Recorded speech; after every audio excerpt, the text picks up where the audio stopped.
High students welcome to my YouTube channel M Das maths tuition. आजकेर class 8 third ইউনিটের ম্যাথমেটিক্সের প্রশ্ন উত্তর সহ আলোচনা করে দিচ্ছি। বন্ধুরা মন দিয়ে দেখতে থাকো, এই ধরনের প্রশ্ন পরীক্ষায় আসে। তাছাড়া এইগুলো যদি তোমরা বুঝে করতে পারো তাহলে অনেক প্রশ্নের উত্তর তোমরা পরীক্ষায় নিজেরাই দিতে পারবে। তো প্রথম প্রশ্ন আছে 20 পূর্ণ 1/4% বৃত্তীয় কলা কেন্দ্রীয় মান কত? বৃত্তীয় কলার কেন্দ্রীয় মান। তো দেখো বন্ধুরা, যেটা আছে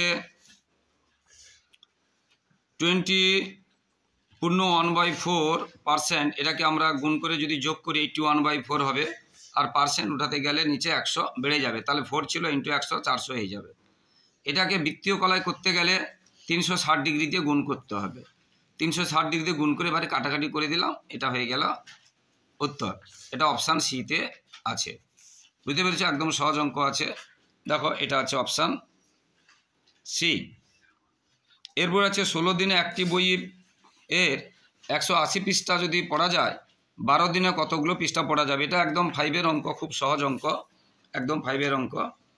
বুঝতে পেরেছো? 16 দিনে 180 পৃষ্ঠা পড়া যায়, একদিনে কম পড়া যাবে নিচে 16, 12 দিনে বেশি পড়া যাবে, ওই জন্য উপরে মানে গুণ চিহ্ন দিয়ে 12, আর নিচে মানে ভাগ, কাটাকাটি করে আমরা পেলাম 135 দিন, এবং অপশান বিতে আছে। এবারে যে অঙ্কটা আছে বলেছে একটি কাজ এ এক্স দিনে এবং বি ওয়াই দিনে করে, তারা একসাথে যদি কাজটা করে তবে কত দিনে শেষ করবে? এই অঙ্কটা ইম্পর্ট্যান্ট আছে। তাহলে আমরা দেখলাম এ এক্স দিনে কাজটি করে, মানে পুরো অংশ, অংশের অঙ্কে পুরো অংশ এক ধরতে হয়। এ এক্স দিনে করে এক অংশ, তাহলে এক দিনে করবে কত অংশ? 1/x অংশ। আর বি ওয়াই দিনে করে এক অংশ, সম্পূর্ণ কাজ মানে এক অংশ, তাহলে বি একদিনে কত করবে? 1/y অংশ। এবার দুজনে এরা মানে দুজনে এ ও বি একত্রে একসাথে একদিনে তারে কত করবে? একজন করছিল 1/x আর একজন করছিল 1/y। এটা আমরা লসাগু করলাম xy, xyকে x দিয়ে ভাগ করলে y, উপরে yকে 1 দিয়ে গুণ করলে y, আবার y দিয়ে ভাগ করলে xyকে x, xকে 1 দিয়ে গুণ করলে x, তাহলে y প্লাস x মানে x প্লাস y। এটা হচ্ছে অপশান সি। এরপরে যে অঙ্কটা আছে, এরপরে আছে x² plus px minus 6 equal x plus 2 into x minus 3 হলে p এর মান কত? তো এই অঙ্কগুলোর ক্ষেত্রে আমরা এই দিকটাকে ওই দিকের মতো বা এই দিকটাকে এই দিকের মতো আমরা করব। তো এখানে আমরা গুণ করে দিয়েছি, x প্লাস 2 দিয়ে x মাইনাস 3কে গুণ করলাম। গুণ করার পরে যেহেতু পির মান বের করতে বলেছে, পি ছাড়া বাকি x² এবং 6টাকে ওদিকে নিয়ে এলাম। এদিক থেকে যখন ওদিকে যাবে চিহ্ন চেঞ্জ হবে, x² মাইনাস হয়ে গেল, 6টা দেখো প্লাস হয়ে গেল, প্লাস 6 মাইনাস 6 কেটে গেল, প্লাস x মাইনাস x কেটে গেল, তাহলে পি এক্স সমান থাকলো কত? Minus x. তাহলে x সমান কত? দেখো পি এক্স সমান মাইনাস এক্স, এক্স সমান কত? এক্সের সঙ্গে যেটা গুণ থাকে, এক্স মানে পি সমান কত, সরি পির মান চেয়েছে, পি সমান কত? পির সঙ্গে যে গুণ আছে এক্স, এটা নিচে চলে গেল, এক্সকে এক্স দিয়ে ভাগ করলে 1 আর মাইনাস আছে বলে -1, এটা হয়ে গেল। এরপরে যে অঙ্কটা আছে, এরপরে যেটা আছে দেখো,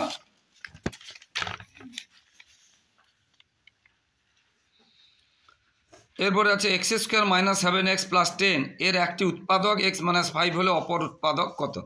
আমরা এটা মিডিল টার্ম করতে পারি, বা সব থেকে ভালো এটার উৎপাদক যেহেতু এটা, তার মানে এটা দিয়ে এটাকে ভাগ যাবে, তাহলে এটাকে আমরা এটা দিয়ে ভাগ করব। তাহলে বীজগণিতের ভাগ তোমরা সবাই শিখেছো, এটাকে ভাগ করে দিচ্ছি। বুঝতে পেরেছো? এখানে x² আছে, এখানে x আছে, তাহলে x দিয়ে যদি গুণ করি x² হবে, তাহলে x দিয়ে এটাকে গুণ করলাম x² মাইনাস 5x, এবার চিহ্ন চেঞ্জ করতে হয়, x কেটে গেল, এবার -7 আর +5, এই চিহ্নটা চেঞ্জ এখন প্লাস হয়েছে, যে বড়টা চিহ্ন দিলাম, প্লাসে মাইনাসে বিয়োগ হলো 2x, -2x প্লাস 10।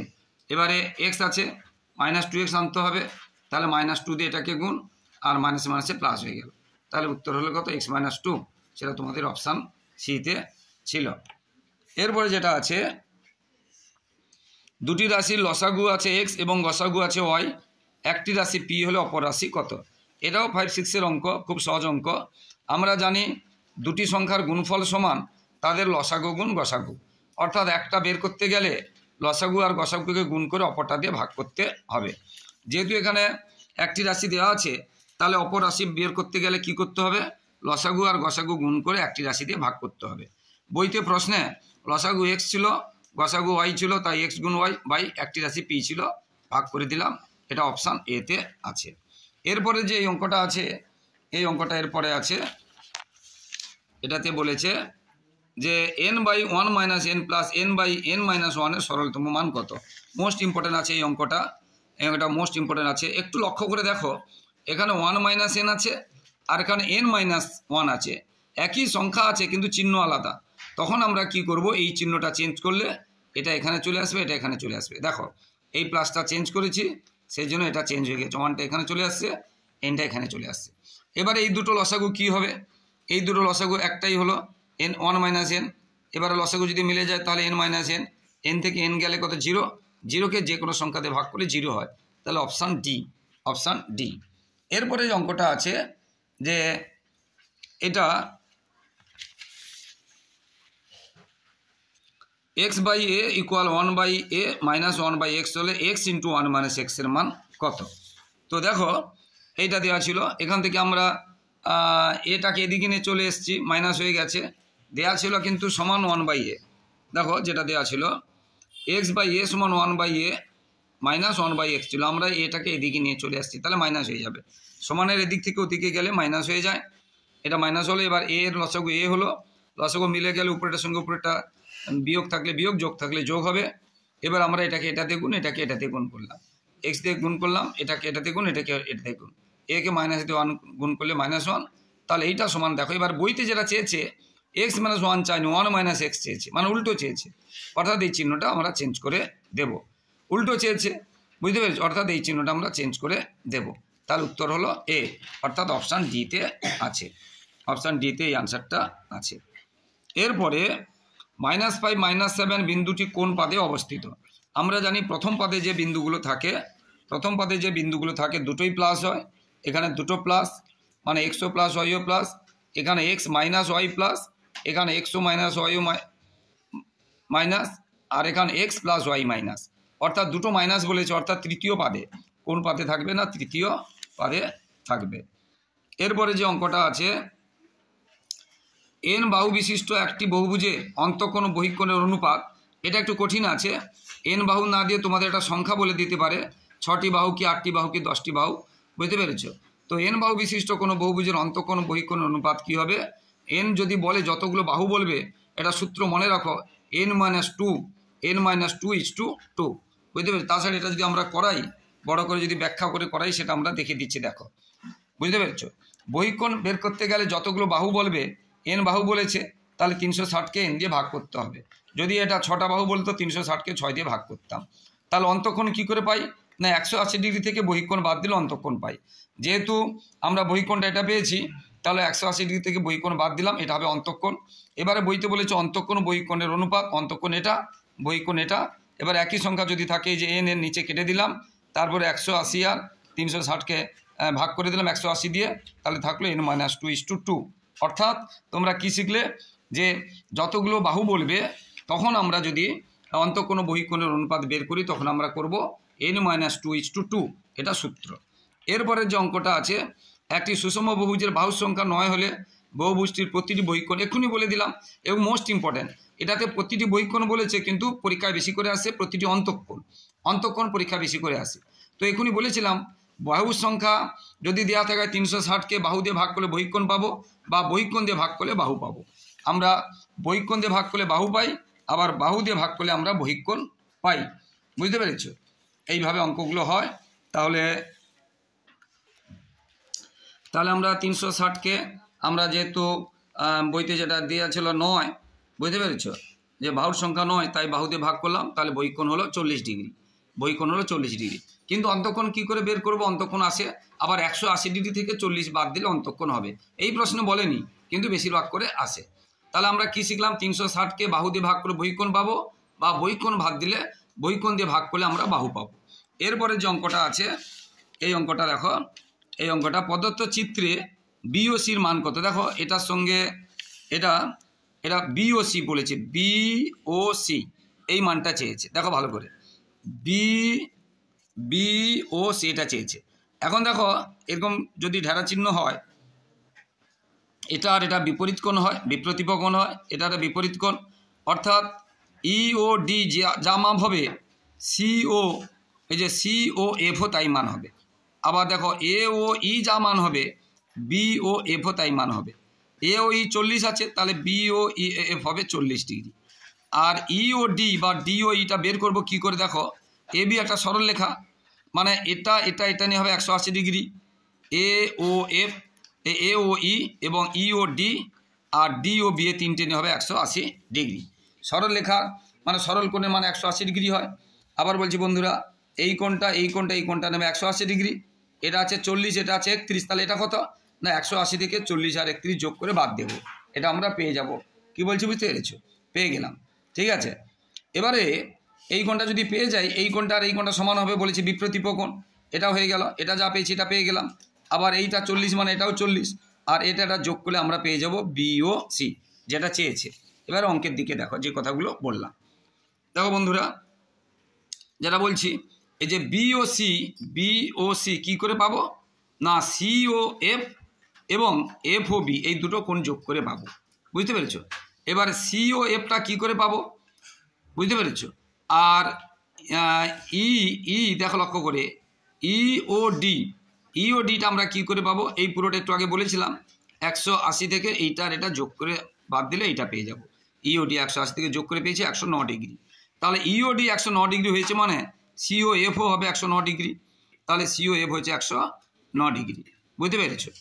হ্যাঁ, আর এ ও ই 40 হয়েছে মানে বি ও এফ হবে 40 ডিগ্রি, তাহলে এটা 40 আর 109 এই দুটো যোগ করলে বি ও সি হবে। দেখো বি ও সি হয়ে গেল 149 ডিগ্রি, অর্থাৎ অপশান সি। এটা হচ্ছে বিপ্রতীপ কোণগুলো সমান হয়, এই ধারণার উপরে অঙ্কটা হয়েছে। এরপরে দেখো, একটা ত্রিভুজের একটা কোণ এ কোণ আছে 85 ডিগ্রি, বি কোণ 30 ডিগ্রি এবং সি কোণ 65 ডিগ্রি হলে এটার মধ্যে কোণটা হবে। আমরা জানি যে কোণটা বড় হয় তার বিপরীত বাহুটা বড় হয়।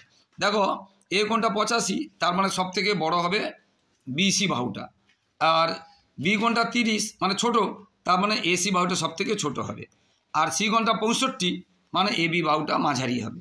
তাহলে সব থেকে বড় হলো বিসি বাহু, তারপরে মানে তার থেকে একটু ছোটো হলো এবি বাহু, আর সব থেকে ছোটো কোণটা হলো এসি বাহু। এবারে শর্তে কোনটা দেওয়া আছে, এখান থেকে আমরা এ বি এসি থেকে বড় দেওয়া আছে, তাহলে এটাই হবে, আর কোনো শর্তটা হবে না। এটা হয়ে গেল।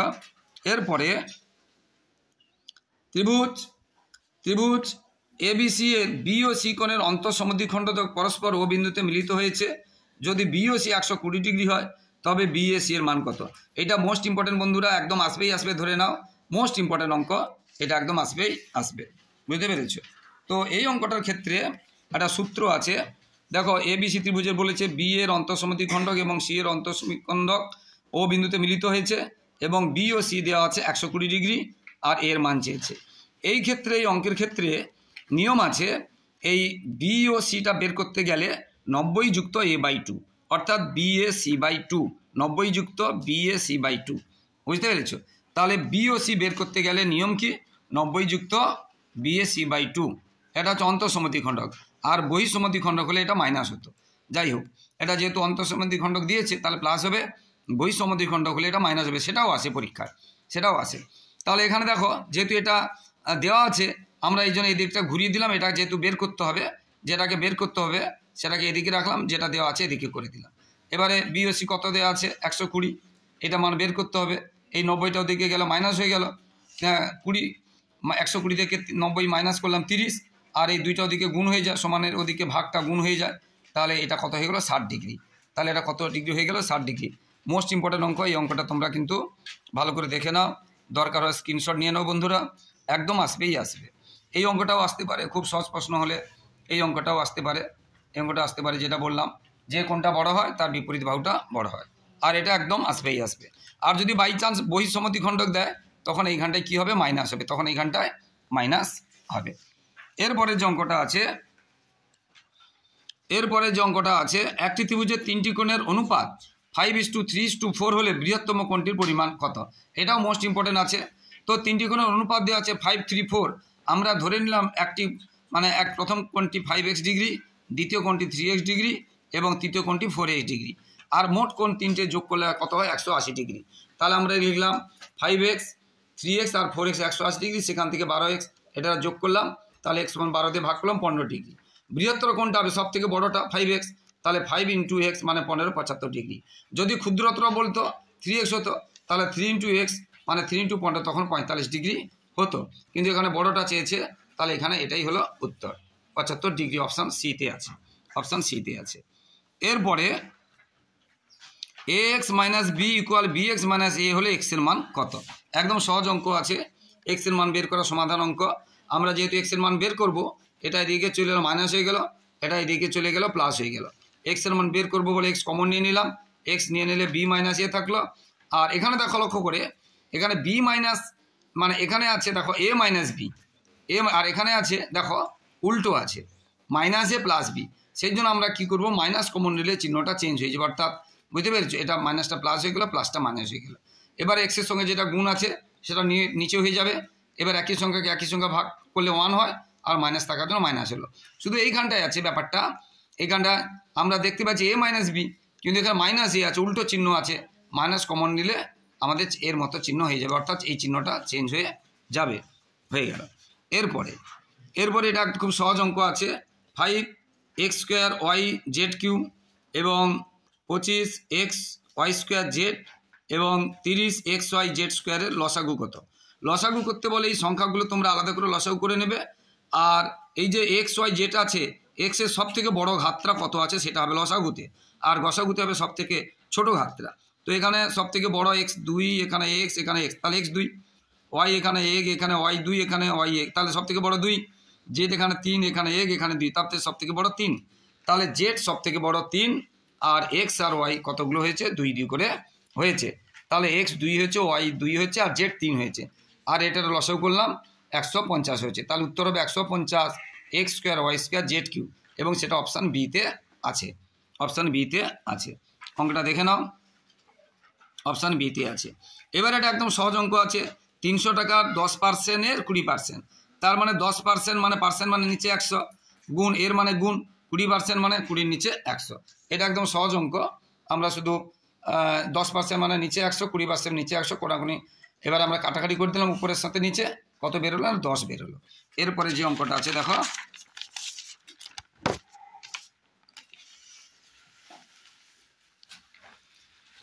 এরপরে অঙ্কটা আছে, এক প্রকার শরবতে সিরাপ আছে 19%, তাহলে জলের আনুপাতিক ভাগ হার, জলের আনুপাতিক ভাগ হার। তাহলে সিরাপ যদি 19% থাকে, এখানে সিরাপ যদি 19% থাকে, তাহলে জল কত পার্সেন্ট থাকবে? 100 থেকে 19 বাদ দিলাম 81%, মানে মোটের মধ্যে জল আছে 81%, আনুপাতিক ভাগ হার মানে মোটটা নিচে থাকে, তাহলে 81/100, তাহলে আনুপাতিক ভাগ হার কত হলো? 81/100। আবার বলছি, সিরাপ আছে 19% বলেছে, তাহলে জল কত পার্সেন্ট? পার্সেন্ট মানে 100, 100 থেকে 19 বাদ দিলে 81, 81% জল, মানে মোটের মধ্যে জল 81, আর মোটটা নিচে হয় আনুপাতিক ভাগ হারের ক্ষেত্রে, তাহলে 81/100 আনুপাতিক ভাগ হার। এরপরে যে অঙ্কটা আছে একদম সহজ অঙ্ক, ক্লাস 5-এর অঙ্ক দিয়ে দিয়েছে, যে পরিমাণ খাদ্যে 24 জনের 20 দিন চলে, সেই পরিমাণ খাদ্যে 40 জনের কত দিন চলবে? আমরা জানি 24 যারা জনা দিনের অঙ্ক, 24 জনের যদি 20 দিন চলে, এক জনের কিন্তু কম দিন চলবে না, বেশি দিন চলবে, এই জন্য গুণ হয়েছে, আর 40 জনের কম দিন চলবে, এই জন্য ভাগ হয়েছে, গুণ কাটাকাটি করে দিলাম, 12 জন হয়েছে। এটা উত্তর। বন্ধুরা, এইভাবে শর্ট প্রশ্নগুলো আসে। এবারে বড় প্রশ্নগুলো কি কি আসছে একটু দেখে নাও, বুঝতে পেরেছো? এই যে বড় প্রশ্নগুলো আসছে কি কি দেখে নাও, একটা তালিকা তৈরি করতে বলেছে তোমাদের, দেখে নাও এই প্রশ্নটা। এরপরে সমাধানগুলো কি কি আসছে, উৎপাদকগুলো কি কি আছে দেখে নাও। পুরোটা উত্তর করালে অনেক বড় হয়ে যাবে, তাই দেখে নাও, আমি শুধু দেখিয়ে দিচ্ছি। এবং পাটিগণিত কীটা আছে দেখো, প্রথম ও দ্বিতীয় তরলের অনুপাত, দ্বিতীয় তৃতীয় তরলের অনুপাত, যন্ত্রচালিত তাঁতের ক্ষমতা, হস্তচালিত, ভীষণ ইম্পর্ট্যান্ট, সংখ্যা চেঞ্জ করে দিয়েছে, একটু দেখে নেবে, ভীষণ ইম্পর্ট্যান্ট। হ্যাঁ, একটি ঘরে দৈর্ঘ্য প্রস্থের অনুপাত এটা দিয়েছে, বুঝতে পেরেছ? একটি ঠিকাদার এতদিনে এত রাস্তা তৈরি করে, এতদিন নিযুক্ত, এটাও ভীষণ ইম্পর্ট্যান্ট। এবার উৎপাদকের বিশ্লেষণগুলো দেখে নাও, মোস্ট ইম্পর্ট্যান্ট। এই যে এই অঙ্কটা 3.4 মোস্ট ইম্পর্ট্যান্ট অঙ্ক আছে, এটাও ইম্পর্ট্যান্ট আছে, তার মধ্যে 3.4 মোস্ট ইম্পর্ট্যান্ট। সমাধানগুলো প্রায় ইম্পর্ট্যান্টগুলো আছে, সবগুলো ইম্পর্ট্যান্ট আছে সমাধানগুলো, তিনটেই দেখে নাও সমাধানগুলো, সবগুলো ইম্পর্ট্যান্ট আছে। এবারে ভাষার সমাধান, ভাষার সমাধানগুলো দুটো ইম্পর্ট্যান্ট আছে, বিশেষ করে এই যে 2 অঙ্কের সংখ্যাটা মোস্ট ইম্পর্ট্যান্ট আছে, লসাগুও ইম্পর্ট্যান্ট আছে, দেখে নাও মোস্ট ইম্পর্ট্যান্ট অঙ্কগুলো, এইগুলোই তোমাদের আমি সাজেশনও দিয়েছি। এবং এই যে প্রশ্নটা দেখো, সাজেশন থেকে ম্যাক্সিমাম এসেছে, তাই আমার সাজেশনটা তোমরা যদি ভালো করে ফলো করো, আমি 100% গ্যারান্টি দিয়ে বলছি বন্ধুরা, ম্যাক্সিমাম প্রশ্ন তোমাদের জানা এসে যাবে। আমি শুধু অঙ্কের সাজেশন দিইনি, ভৌতবিজ্ঞান, জীবনবিজ্ঞান, ইতিহাস, ভূগোল সব বই সাজেশান দিয়েছি এবং এইভাবে নমুনা প্রশ্ন উত্তর করে দিয়েছি। তাই বন্ধুরা যারা এখনও সাজেশান দেখোনি বা নমুনা প্রশ্ন উত্তরগুলো দেখোনি, তোমরা আমার ইউটিউবে গিয়ে সার্চ করে দেখে নাও, প্লে লিস্ট করা আছে সাবজেক্ট ওয়াইজ, তাহলে তোমরা সহজে খুঁজে পাবে। ইউটিউবে গিয়ে তোমরা সার্চ করে দেখে নাও। আর যারা আমার ইউটিউব চ্যানেলটি দেখছো সকলকে ধন্যবাদ। যারা আমার চ্যানেলে নতুন প্রিয় ছাত্রছাত্রী, প্লিজ চ্যানেলটিকে সাবস্ক্রাইব করে এবং শেয়ার করে একটু সাপোর্ট করো বন্ধুরা, একটু পাশে থাকো বন্ধুরা। এবার দেখো সরল, এটা একদম মোস্ট ইম্পর্টেন্ট। আর একটা গসাগু আছে, এটাও ইম্পর্টেন্ট, কিন্তু সরলটা মোস্ট ইম্পর্টেন্ট। আর এই একটা আছে, দুটোই মোস্ট ইম্পর্টেন্ট আছে। এবারে জ্যামিতির দেখো উপপাদ্যগুলো একদম মোস্ট ইম্পর্টেন্ট আছে। জ্যামিতির উপপাদ্য কোনটা এসেছে দেখে নাও, মোস্ট ইম্পর্টেন্ট আছে জ্যামিতির উপপাদ্যগুলো, জ্যামিতির যে সম্পাদ্যগুলো, জ্যামিতির এক্সট্রা প্রয়োগগুলো কী কী এসছে দেখে নাও। দরকার হয় স্ক্রিনশট নিয়ে নাও, এই সরলগুলো দেখে নাও, স্ক্রিনশট নিয়ে নাও দরকার হয়, এইগুলো নিয়ে নাও, বুঝতে পেরেছ, স্ক্রিনশট নিয়ে নাও দরকার হলে। এবারে দেখো কোনগুলো এসছে দেখে নাও ভালো করে। এবারে সম্পাদ্য আঁকা 10.5 সেমি রেখাকে সমান 5 ভাগে ভাগ, কোনটা 7 ভাগে বলতে পারে, মোস্ট ইম্পর্ট্যান্ট, একদম আসবেই আসবে, 100% গ্যারান্টি দিয়ে বলছি। এই দুটোর মধ্যে একটা আসে। আটা ত্রিভুজ অঙ্কন করতে বলেছে, একটি বাহু দেওয়া আছে, এত দেওয়া আছে এবং বিপরীত কোণ দেওয়া আছে। অথবা তোমাদের একটি সরলরেখা সমান্তরাল সরলরেখা আঁকতে বলতে পারে, বিভিন্ন রকম। যাই হোক, মোস্ট ইম্পর্ট্যান্ট অঙ্ক আছে বন্ধুরা, দেখে নাও কোনটা কোনটা আসছে, দরকার হয় স্ক্রিনশট নিয়ে নাও। এই ধরনের অঙ্ক কিন্তু তোমাদের পরীক্ষায় আসে। থার্ড ইউনিটে কী ধরনের প্রশ্ন হয় এবং উৎপাদকগুলো দেখে নাও এবং সমাধানগুলো দেখে নাও কোনগুলো এসছে, দরকার হয় স্ক্রিনশট নিয়ে নাও বন্ধুরা। বারবার বলছি, শেষে আবার বলছি বন্ধুরা, যারা আমার ইউটিউব চ্যানেলটি দেখছো সকলকে অসংখ্য ধন্যবাদ। আর যারা আমার চ্যানেলে নতুন প্রিয় ছাত্রছাত্রী, প্লিজ আমার চ্যানেলকে সাবস্ক্রাইব করে শেয়ার করে একটু সাপোর্ট করে একটু হেল্প করো বন্ধুরা। তোমাদের জন্য লাগাতার পরিশ্রম করে ভিডিও দিচ্ছি। তোমাদের কাছ থেকে শুধু এইটুকু সহযোগিতা ভালোবাসা আশা করছি যে তোমরা আমার চ্যানেলকে সাবস্ক্রাইব করবে এবং শেয়ার করবে, লাইক ও কমেন্ট করবে। আর বন্ধুরা আবার বলছি, শুধু অঙ্ক নয়, physical science, life science, history, জিওগ্রাফিরও সাজেশান দিয়েছি এবং নমুনা প্রশ্ন উত্তরগুলো করে দিয়েছি। নমুনা প্রশ্নগুলো থেকে তোমরা 30 থেকে 40%, 100% গ্যারান্টি দিচ্ছি পেয়ে যাবে। আর সাজেশান থেকে তোমরা কিন্তু ম্যাক্সিমাম পেয়ে যাবে, প্রায় 80 থেকে 90% পেয়ে যাবে। তাই বন্ধুরা অবশ্যই সাজেশানটা ফলো করবে এবং নমুনা প্রশ্নগুলো ফলো করবে। সবার পরীক্ষা ভালো হোক, সবার খুব সুস্থ থাকো, সবার ভবিষ্যৎ ভালো হোক। জয় হিন্দ, বন্দে মাতরম।